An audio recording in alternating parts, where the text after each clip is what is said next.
Kalau sudah sukses, jadi apapun. Nih, jadi ilmuwan, jadi ulama, kan? Pebisnis kaya, yang kedudukan jadi jabatan, jadi jenderal, macam.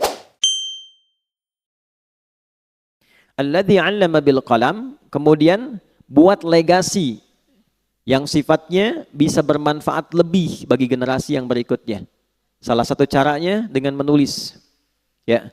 Yang belajar ini usahakan punya catatan. Dicatat itu lebih terikat ilmunya dibanding sekedar dihafalkan. Nanti yang tercatat, dirumuskan, diruntutkan, ke depan bisa jadi bacaan. Walaupun orangnya sudah tidak ada, meninggal misalnya, tapi kitabnya masih ada, maka disitulah kemudian namanya akan abadi. Keabadian itu yang memuliakan Allah. Imam Syafi'i nggak pernah kita lihat, ya kan? Nggak pernah berjumpa, nggak pernah. Masanya berbeda. Tapi karyanya sampai sekarang masih bisa kita akses dan dengan itu beliau dimuliakan keabadiannya. Karena itu orang-orang bijak mengatakan kalau Anda masih ingin eksis sampai dengan masa depan, maka wariskan ke masa depan itu tulisan-tulisan dari karya kita yang paling baik. Tidak ada yang terbaik kecuali menyampaikan pesan-pesan yang dimuliakan oleh Allah Subhanahu wa taala. Teman-teman juga begitu. Ya, yang di birokrasi, yang di kedudukan, yang di harta dan sebagainya. Ya, bukan sekedar kita jalani sebagai profesi. Kalau bisa jadikan legasi, bikin kebijakan. Ya, buat kreativitas, bikin inovasi, tulis. Supaya satu saat dikenang, saya pernah mengalami ini, diwariskan, minimal anak cucu bisa baca. Oh, dulu saya kenal kakek itu begini, ya, bukan cuma lihat fotonya. Ya kan?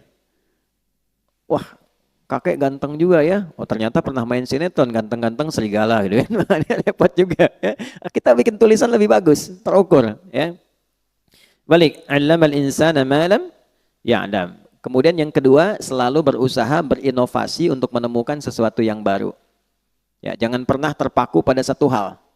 Cari sesuatu yang baru, bikin kreativitas sehingga lebih berwarna. Nah, cara menemukan ilmu yang baru itu kita sampaikan, itu kuncinya dua. Satu, rajin mendekati Allah, ya kan? Kita sudah ambil dalilnya di Quran surah 18 ayat 65, ya kan? Fawajada 'abdan min ibadina atainahu rahmatan min 'indina wa 'allamnahu min ladunna ilma. Khadir yang dimaksud di situ. Abdan itu sifat bagi orang yang rajin ibadah. Nah, biasanya ini catat rumus ya. Ini saya belum pernah kasih rahasia nih, tapi pagi ini rahasia di antara kita nih ya. Kita bagi dikit nih. Jadi di Quran itu, Nabi saja, itu panggilannya itu dibagi 3 oleh Allah. Oke? Bagi berapa? 3. Untuk panggilan ya, bukan penyebutan nama. 1 Nabi, ya ayyuhan Nabi. 2 Rasul. Ya? Yang ketiga Abdun. Kalau misinya adalah pesan untuk menyampaikan informasi di lingkup pribadi dan keluarganya. Ada yang sifatnya khusus, ada yang bisa kita tiru. Itu panggilannya biasanya Nabi. Tapi kalau sifatnya informatif untuk semua, informasinya semua akses, itu Rasul. Jelas?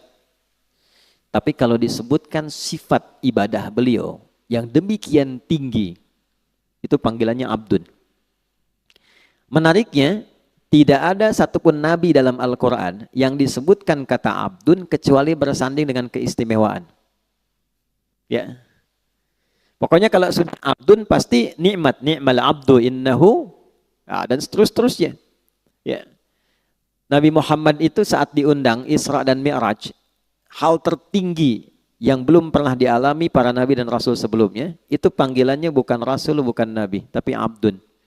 Subhanalladzi asra bi abdihi, bukan bi rasulihi, bukan bi nabihi. Jadi ternyata Allah naikkan derajat kita itu, ditambah gitu, itu saat kita menghamba. Makanya sering saya katakan, kalau kita rajin sujud menunduk, Allah pasti mengangkat. Tapi kalau orang banyak mengangkat, Allah pasti tundukkan itu. Ya, pasti ditundukkan dengan cara apapun. Nah, jadi termasuk rumus ilmu pengetahuan. Kalau ingin ditambah ilmunya, Allah kasih tambahan, maka naikkan status abdunnya. Dan di Quran, amalan seorang abdun itu selalu dibuka dengan iman. Iman dulu, baru amalan, baru jadi hamba. Contoh, Salat itu deklarasi keabdunan kita, penghambaan kita pada Allah. Deklarasi pertamanya dalam salat. Karena itu kita katakan iyyaka na'budu wa iyyaka nasta'in. Ya Allah, kami sekarang menyembah sebagai abdun. Kan? Dan kami mohon pertolongan darimu. Itu pertama kali kita katakan dalam salat. Kalimat salat itu dibuka dengan iman. Pertama kali di Quran. Al-Baqarah ayat 3, alladzina yu'minuna bil ghaibi wa yuqimunas shalah. Iman dulu baru salat. Nah, kalau salat konsisten, imannya diisi bagus, itu persamaannya ilmu diberikan. Di mana ditemukannya? Di Quran surah ke-58, Tarawih semalam, Al-Mujadalah. Di ayat yang ke-11. Ya. Iman dulu, ya ayyuhalladzina amanu, ya kan? Perhatikan kalimatnya. Ya ayyuhalladzina amanu idza qila lakum tafassahu fil majalisi fafsahu yafsahillahu lakum wa idza qila lakum unshuzu syuzu yarfa'illahu alladhina, iman dulu, amanu minkum walladzina utul ilma darajat. Kalau iman naik, ilmu pasti ditambah. Pasti itu. Ya, itu sudah rumus. Nah, jadi yang pertama kita coba tingkatkan keimanan pada Allah, rajin sholat. Sholat, ya, nanti pasti akan ditemukan hal baru. Yang kedua, ikuti petunjuk Nabi. Misal, kalau mau belajar, ikuti petuah dari Nabi. Begini cara belajarnya. Keluarkan kitabul ilmi. Kalau mau bisnis, ikuti pola bisnis yang ditunjukkan Nabi. Kalau di birokrasi, di kedudukan, ikuti bagaimana petunjuk Nabi. Ambil value-nya, maka apa yang terjadi? Perhatikan kalimatnya. Al-Baqarah ayat 151. Kama arsalna fikum rasulan minkum yatlu alaikum ayatina wa yuzakkikum 2 wa yuallimukumul kitaba 3 wal hikmata 4 5 wa yuallimukum ma lam takunu ta'lamun. Orang yang cenderung mengikuti prototipe kehidupan Nabi, cara yang Nabi ajarkan, gimana menjalani hidup, salah satu keistimewaannya Allah kasih pada orang itu apa yang belum ia ketahui.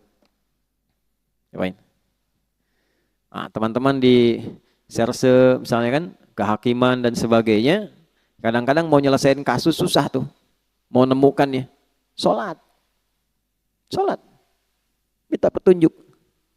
Ya, tiba-tiba selesai ketiduran, mimpi dapat. Tiba-tiba dapat pencerahan, kemana arah, itu bisa terjadi. Di bisnis begitu. Ya, begitu diikuti polanya, Abdurrahman bin Auf tuh dari mana sih modal pakaian datang ke Madinah? Dalam 3 tahun kok jadi orang kaya, kemudian valuasi hartanya di awal sampai 923 miliar dolar. Dihitung sekarang itu, 14.700 triliun. Nabi wafat, kita coba riset, itu kurang lebih valuasinya 72.000 triliun. Dan termasuk satu di antara 10 orang masuk surga. Dan selalu punya kreativitas yang baru, yang nggak dikerjakan orang. Orang pilih yang ini, beliau menemukan yang baru. Orang sudah mau deketin yang baru ini, beliau sudah pergi ke kreativitas yang lain. Jadi hebatnya, itu yang dikerjakan orang, itu beliau sudah 2-3 kali 10 step berada di depan. Ya, jadi bikin kreativitas baru, punya inovasi, orang belum ada. Begitu orang ngikutin, ini sudah mengerjakan yang baru lagi. Jadi pantas jadi yang paling unggul di bidangnya. Khalid bin Walid di militer begitu, selalu punya strategi baru. Ya, bayangkan. Ya, kebayang nggak? Belum saya ceritakan dia. Dia melawan Persia coba. Pasukan ratusan ribu, 100.000 pasukan. Beliau cuma bawa 10.000. Itu menemukan strategi baru. Jadi ada seorang di barat itu sampai kemudian meriset bagaimana seorang Khalid itu bisa menjadi jenderal paling unggul di lapangan. Itu dilihat gitu. Dan itu terjadi utamanya setelah masuk Islam. Sebelum masuk Islam hebat dalam strategi perang Uhud. Setelah masuk Islam lebih hebat lagi. Nah, itu jadi bab. Kalau dipelajari bisa sukses di bidangnya. Nah, itulah 'allamal insana ma lam ya'lam. Nah, yang kemarin kita telah berhenti di ayat 6 sampai 8-nya.